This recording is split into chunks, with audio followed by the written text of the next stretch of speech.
Баршаңызға сәлем достар.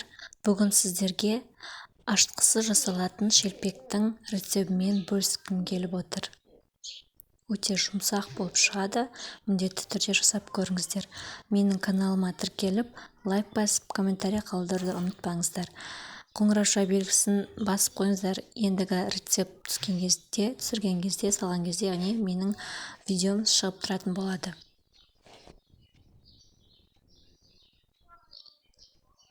Бізге керегі жарты стакан сүтімізді, жарты стакан жылы суымызды құйып, оған кішкене тұз, кішкене құмшекер және содамызды салып, жақсылап араластырамыз.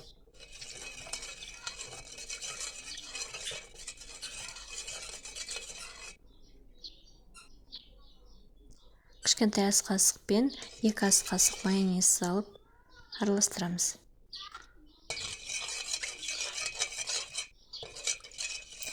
Және електен өткізіп, міндетті түрде ұнды електен өткізіп салыңыздар, сол кезде жұмсақ болып шығады.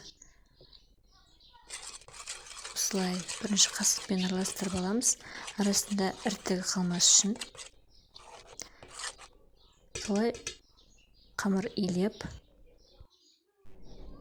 тындырып қойып, 1-5 минуттан кейін осылай 7 бөлікке бөліп,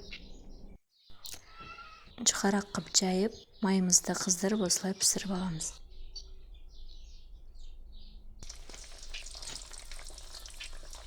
Екі жағы қызарғанша пісіріп алатын боламыз.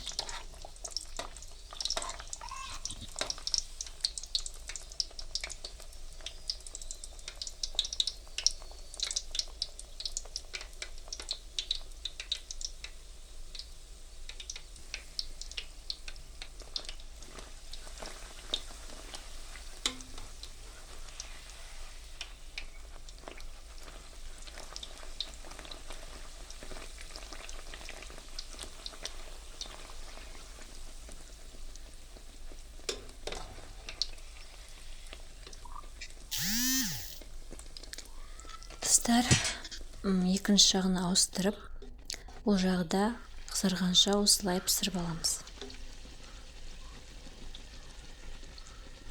Осылай біздің шелпегіміз дайын болады.